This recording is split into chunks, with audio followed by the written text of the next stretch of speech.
Assalamu alaikum, hello and welcome to Renewables, the podcast brought to you by the UAE mission to IRENA, that's the International Renewable Energy Agency. My name is Nawal Al-Hosseini, I'm the UAE Permanent Representative to IRENA, and I am your host for the podcast series that talks to the most influential thought leaders in the fields of renewable energy, climate change, sustainability and the environment about the issues shaping the world we live in. My guest this episode is the Director-General of IRENA, Francesco La Camera. Prior to being selected as IRENA's second Director-General in 2019, Mr. La Camera has held a number of diplomatic positions in the sustainability field. He previously served as the Director-General for Sustainable Development, Energy and Climate at the Italian Ministry of Environment, Land and Sea. He has also led the EU and Italian negotiation teams at the 2014 United Nations Climate Change Conference COP20 in Lima, Peru. Prior to all that, Mr. La Camera mixed in academic circles teaching environmental and land economics at the Faculty of Engineering at the Roma Tre University for 7 years between 2013 and 2010. And in his earlier years, a young Francesco La Camera was quite the talented soccer player, playing with Regina until the age of 18, a club that has seen players such as Andrea Pirlo pull on the club shirt. It's an honor to welcome such a distinguished guest. Francesco, welcome to Renewables. Thank you for inviting us to your beautiful house here in Abu Dhabi, and we're looking forward to having you with us here today. Great pleasure, great pleasure. So before we explore your role in renewable energy today, I wonder if you can take us back in your days as a mayor of Santa Lucia del Mel, a small city in the province of Messina. You were just 29 years old when you took on this responsibility, is that right? Absolutely right. I think it was the 4th of January 1983, something like this. So what made you decide that you wanted to get into this public duty? What were some of the challenges you faced at such a young age in public office in Italy? You know, life was a very strange track. So at that time I was in fact playing football in a professional team. I was 18 and the team was the team of my town, Reggio Calabria, that still exists. It's called Regina.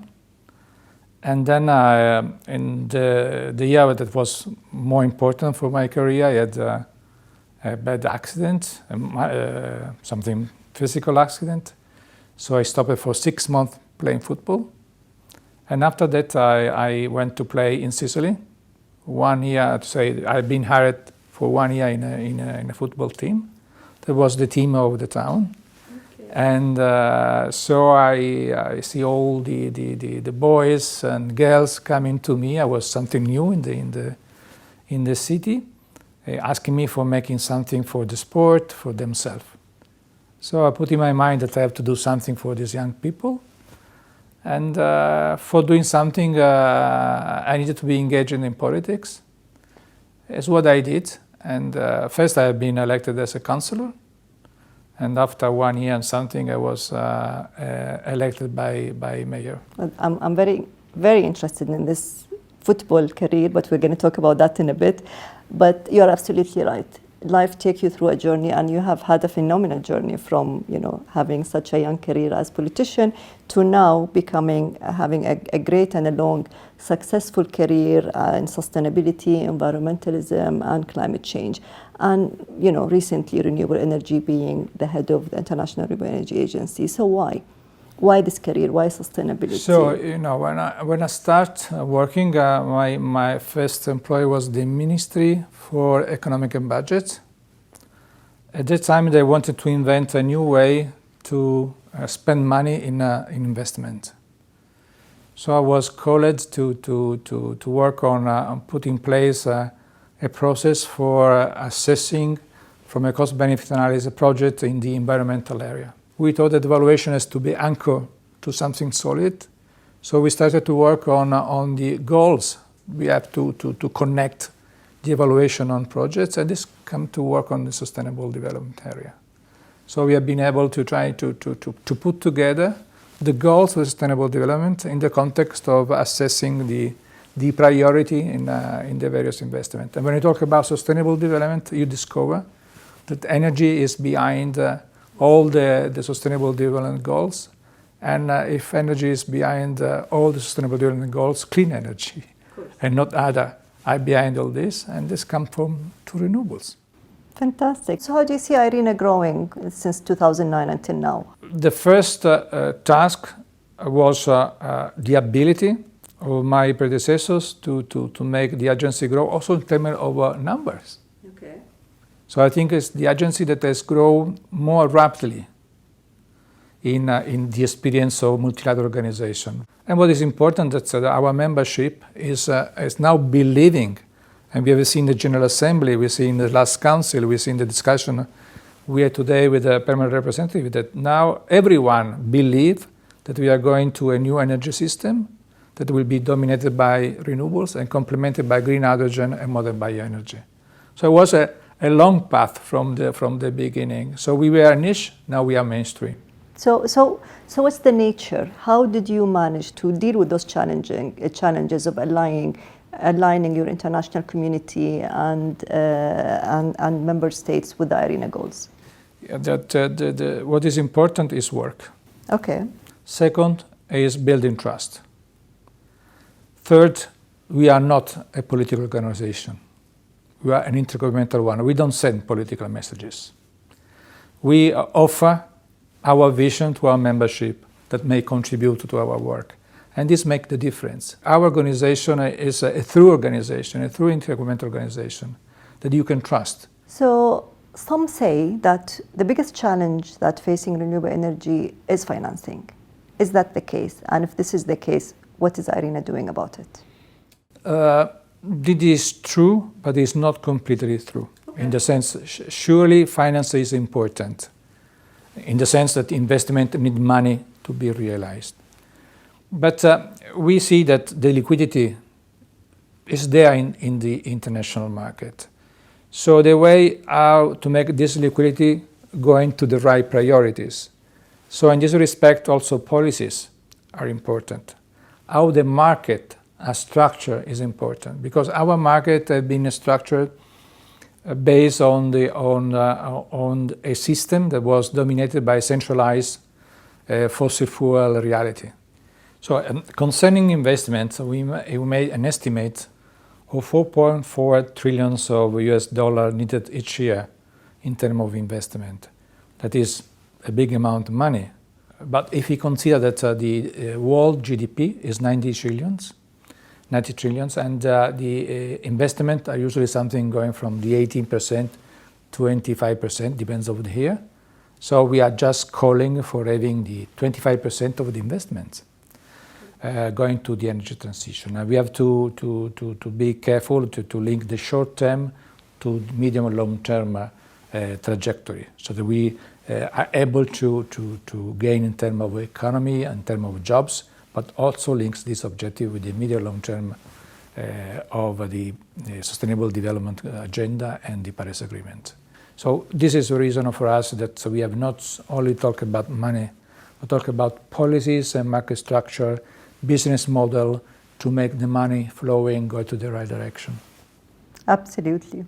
So Francesco, the UAE and Abu Dhabi are the proud host of IRENA since 2009. In your opinion, from what you've seen, what role did Abu Dhabi or the UAE play in facilitating and enabling IRENA to pursue its targets and goals? First of all, what I wish to say that in some way this is the perfect location for having this kind of intergovernmental agencies. Here's an area that could be in some way helping to be in the middle, unifying, crossing border in some way. IRENA is part of all the activities that this government is supporting. You know, we are in some way also attached to Abu Dhabi Sustainable Week, but now it's 2 years and 3 months that I'm here. I never felt to be alone in performing my task. I've been always supported, honestly, fully. I have never been pressed of anything. So I did my job, I'm doing my job, I'm sure I will do my job in a free and supported way. And I have to say that there is also the sense that here the leadership is looking to the future. There is this strategy, is the place where the solar energy is costing less, so there will be perspective for exchange, trade and other things. So I'm quite happy to be here, honestly. So, coming from a European background, did anything surprise you about the way the UAE is moving and adapting renewable energy? So what is impressive is the speed. Okay. So I think once I have seen a plant was 35 megawatts. I thought was something unbelievable, too big. Now if you go here, you have 1.5 gigawatts. So it's something that is a film of a fantasy film, and I think that could be really to become a tourist attraction for people coming and see a plant like this. It seems something coming from the future. So it's impressive, I have to say, and also I see that people is able to make things happen. That is something that, when you're growing in your age, always you start to believe what is important is to make things happen. Fantastic. So technology, what is the technology that you are most excited about and why? So more than on single technology, I'm more excited in trying to explain that when we talk about renewables, we are not talking about a single technology. We are talking about an holistic approach that put all the technologies, because the technologies support each other.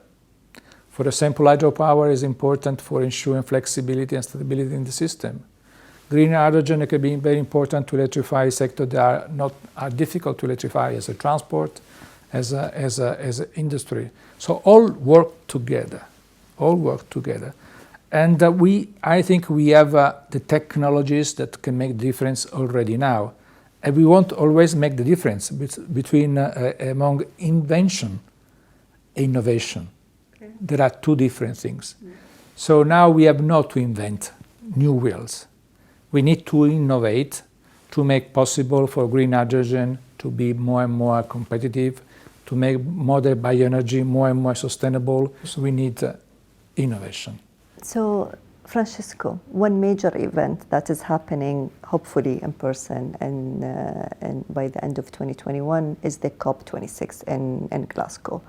As a head of organization, which is very important in this sector, to your point, which is renewable energy, what do you expect out of this COP, and how are you going to make it happen? Our hopes and also our suggestion that we made many times to the COP presidency is that we need to change the nature of the COPs. The COP has to become a place where we show the best experience. We see what is working, what is not working, how to do better. So you have to go from the negotiation to the implementation of the Paris Agreement and make a place where private, public, stakeholders can share experience and making progress, showing progress. This is my sense. So what I hope come from the COP26, and this spirit of making things happen will prevail on the negotiation style of those kind of meetings. So how would IRENA contribute to COP26? What IRENA can do is present his own experience, and presenting his wisdom of going for making these things happen, maintain a high level of knowledge basis, because this is the basis for everything. Because if we don't have knowledge basis, we have nothing to pose our experience. Inventing new mechanism, proposing our climate investment platform, talking about the new facilities that we are building with the Abu Dhabi Fund for Development, all these kind of things that make IRENA a little bit forward, respect others. And your role, because it's going to be very different for you, moving from a lead negotiator of a country to now a lead of international organization. How do you see your personal role changing in the COP? First of all, stronger. Okay. First of all, stronger. And, we are observer, but in the spirit that I think that the COP will be moving in the next years, will be also a crucial role because we have a global membership. We have almost the same membership of the UNFCCC. We have a close collaboration. So we will try to move things forward, to make the promises of the Paris Agreement to become a reality, not only for considering the mitigation issues that are relevant, important, crucial, but also making the case for the energy system and that will be also fair, inclusive and just, because it's not acceptable. The wide disparities that still exist in the world. This is not acceptable, and IRENA will fight for it.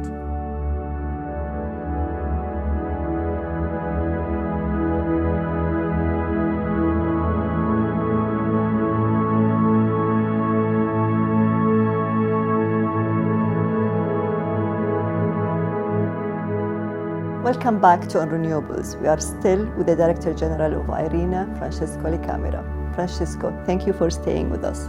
Okay, so we've learned through your words and through your experience a lot about IRENA and the work that IRENA is doing to accelerate adoption of renewable energy around the world and the great challenges that we are facing now into this acceleration of this new technology. But now it's time to get to know you personally a little bit more and to shed some light about Francesco, the person. So if you don't mind, I'm going to ask you a few personal questions.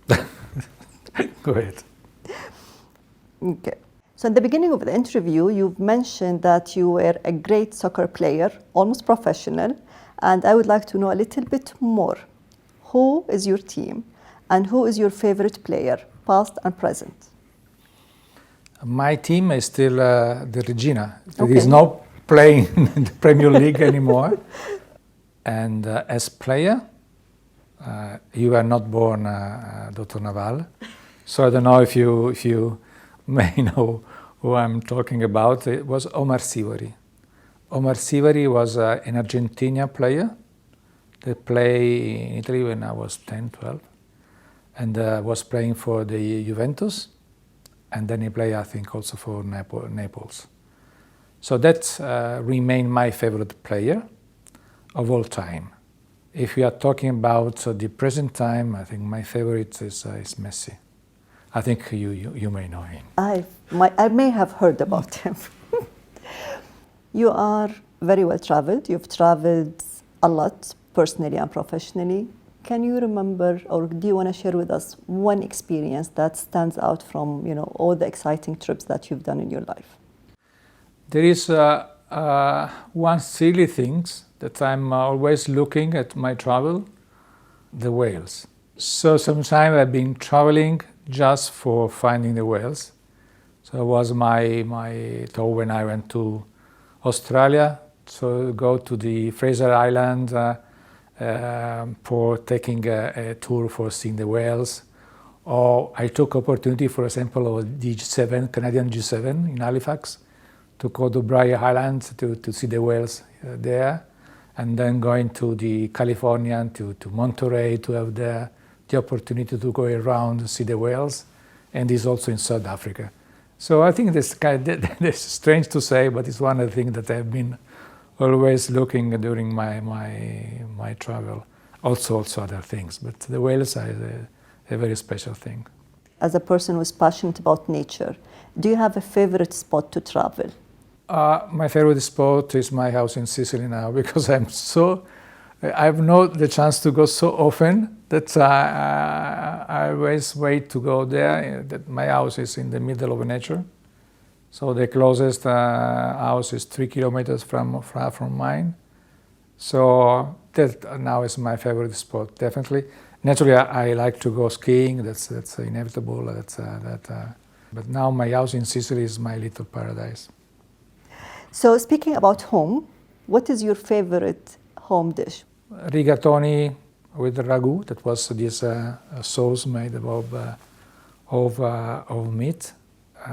There are many, the parmigiana made with the hands of my mother. I think that was fantastic. Or going to Sicily, pasta alla norma, that means pasta with tomatoes, eggplant, basil. Genuine things, very simple things, honestly. Fantastic. So what one piece of advice would you give to your 18 years old self?